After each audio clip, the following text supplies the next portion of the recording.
सभ्य समाज के दुश्मन कौन लोग हैं, ऐसे लोगों की फिर तस्वीरें चौराहे पर लगा करके समाज को ऐसे लोगों का बहिष्कार करने के लिए भी एक व्यापक कार्यक्रम को हम लोग आगे बढ़ाने की दिशा में आज आपके बीच आए हैं। और अगर अपराधी अपनी हरकतों से बाज नहीं आएगा तो चौराहे पर उसकी फोटो चिपका करके सामाजिक बहिष्कार और ऐसे लोगों को सजा कराने की कार्रवाई को भी हम लोग पूरी मजबूती से कार्य करेंगे। जगह जगह कोरोना वॉरियर्स प्रशासन और स्वास्थ्य विभाग के नेतृत्व में पूरी मजबूती के साथ कार्य कर रहा है। इतनी मजबूती के साथ कार्य करने के बाद अगर कोई भारत की सफलता पर उंगली उठा करके भारत के दुश्मनों के साथ खड़ा होता है, उन लोगों की स्वतः निष्ठा पर प्रश्न खड़ा होना स्वाभाविक है। आज मैं सुबह देख रहा था कांग्रेस के एक नेता, विश्व नाम धन्य नेता है, उनका एक वक्तव्य मैं सुन रहा था। वे भारत के दुश्मन का नाम ले करके कह रहे थे कि कोरोना में उनका काम अच्छा है।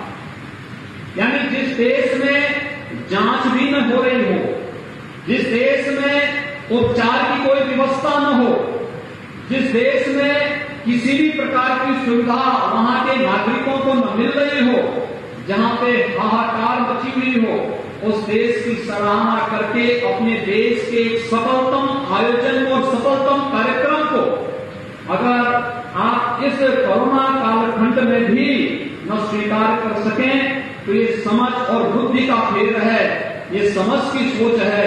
और देश के गरीबों की चिड़ इस बात की है कि गरीबों को मुफ्त में राशन क्यों दे दिया गया। उनकी चिंता इस बात की है कि वास्तव में इतना बड़ा कार्यक्रम हर एक सेक्टर के लिए मोदी जी ने कैसे चला दिया, गरीबों को कैसे राशन मिल गया, गरीबों को पेंशन कैसे मिल गया। जो परंपरागत उद्यम है, इसके स्वावलंबन के लिए जो कदम उठाए गए हैं, उससे चिढ़ करके आज विरोधी दल जिस प्रकार का प्रलाप कर रहे हैं, ये वास्तव में बहुत ही निंदनीय कृत्य है। यानी भारत के स्वाभिमान और सम्मान को कम करने वाला है। ये वही लोग हैं जो देश की सीमाओं की रक्षा करने वाले सैनिकों के शौर्य और पराक्रमों को कम करके आंकते हैं और दुश्मन का महिमामंडन करने का कार्य करते हैं। इन लोगों की राष्ट्रभक्ति स्वयं का प्रश्न चिन्ह के दायरे में खड़ी होती है। और आज के इस अवसर पर मैं आप सबसे ही अपील करूंगा, भारत के प्रति और भारत के महिमामंडन को कम करके, भारत की महिमा को कम करके आंकने की जो इनकी दुष्प्रवृत्ति प्रारंभ हुई है, ये वास्तव में देश के खिलाफ एक साजिश है जो वैश्विक मंच पर भारत को अपमानित करती है। ये भाषा जो आज देश के दुश्मनों की बोली बोलती है, ये हम सबको सचेत करती है कि इनकी भारत के प्रति क्या सोच है। आगे के काम कांग्रेस ने, सपा ने, बसपा ने और अन्य दलों को जिन्हें केंद्र और प्रदेश में शासन करने का अवसर मिला, ये लोग ये कार्य क्यों नहीं कर पाए? क्योंकि विकास उनकी सोच में नहीं था, विकास उनकी सोच में नहीं था। गरीब, किसान, नौजवान, महिलाएं उनके एजेंडे में कभी नहीं थे।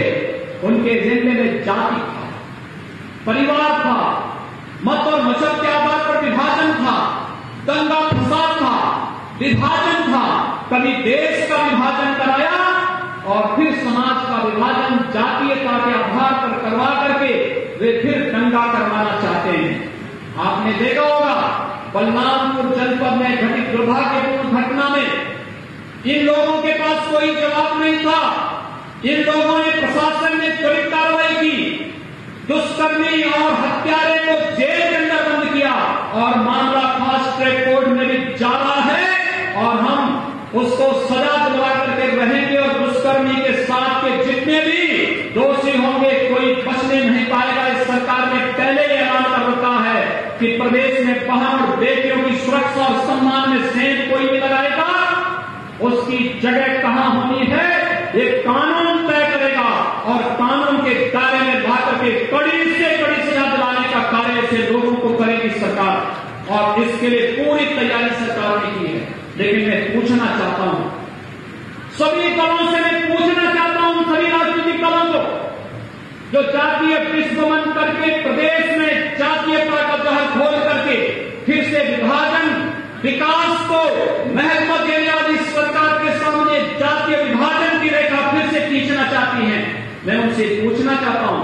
जब उन्हें केंद्र और प्रदेश में शासन करने का अवसर प्राप्त हुआ था तो उन्होंने विकास क्यों नहीं किया?